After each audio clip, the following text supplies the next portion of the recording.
pieces of debris like this are seen today all over this West Hills neighborhood. So as you can see here right behind me, this is the aftermath of one of 3 fires that took place early this morning in this North Hollywood neighborhood. A man steals a police vehicle and leads officers on a chase through Hollywood and the San Fernando Valley, where he smacks into this pole. I'll have that story coming up. We are here live right now at the Westfield Topanga Mall, and people have been coming all day and helps to celebrate 25 years of Spark of Love Giving. Now, if you want to just hop on board with me real quick, you can see all the work we've been putting in all day. Law enforcement says drivers need to do their part and limit distractions like using a cell phone while driving.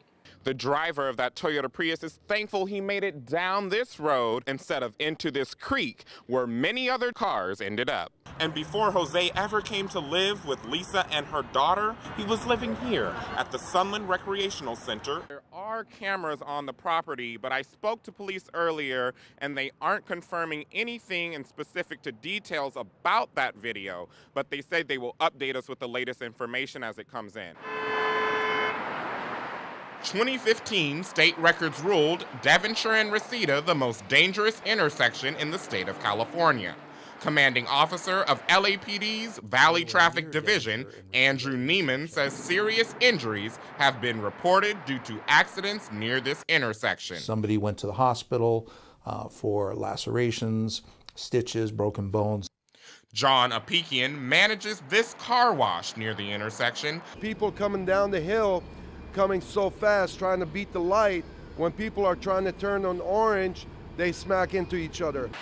Recently, driver Bassam Shakta was a victim of a crash near the intersection and says everything happened so quickly. Then as soon as I crossed the light, traffic halted around like where the Honey Bake building is, and I had to slam my brakes because someone else slammed the brakes in front of me, but the guy behind me was going down this hill way too fast. On a different day at the same intersection, I had a guy on a motorcycle that flew and landed almost in my car wash. While the intersection might be one of the most dangerous in the state of California, law enforcement says drivers need to do their part and limit distractions like using a cell phone while driving. They're distracted because of either loud music, their cell phones, and so those are behaviors that really we need to fix. The cell phone law in California went into effect in January of 2017, prohibiting drivers from holding any electronic device while driving. Police say remember to buckle up and put down that cell phone. I'm Cammeron Parrish in Northridge for Valley View News. The sound of clippers is not the only thing you'll hear when going to the barber. Perhaps you might also hear the sound of people saying cheers. Since the first of the year, a new bill was approved by Governor Jerry Brown allowing barbershops to serve beer without an alcohol license.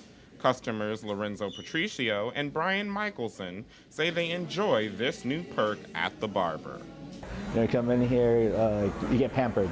A beer is a nice touch, because what guy doesn't want a beer while they get a haircut? I come here and kind of just relax in the chair, drink a beer, get my hair cut.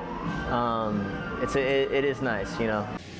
Daniel Tanner, the manager of Bolt Barbers in downtown Los Angeles, says he thinks serving alcohol is not a bad idea either. I think it's great. The way we look at the barber shop here at Bolt is it's more of a man cave.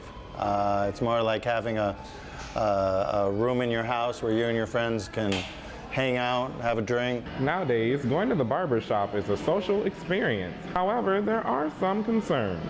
Barber Brandon Rivas shares his opinion. A limit should be into the maybe like 2 drinks if you want, but it might affect the person. You don't know if they can drive off, cause an accident or something. According to the law, barbershops can only serve 12 ounces of beer or 6 ounces of wine by the glass per client. The beer and wine may only be served during business hours and no later than 10 at night. The goal is to keep people safe when leaving the barber, making sure no one has had too much to drink before they hit the road again. I'm Cammeron Parrish in downtown Los Angeles for Valley View News. The streets in Yosemite Valley finally reopened after heavy rains hit the national park last week. Every year, universities all across the country welcome tens of thousands of new students. You might want to think twice about grabbing that second cup of coffee. Soon, California may require coffee shops to put cancer warnings on their cups. Valley View News reporter Marissa Martinez has the story. For news any time of day, go to our website, thesundial.com. We'll see you next week.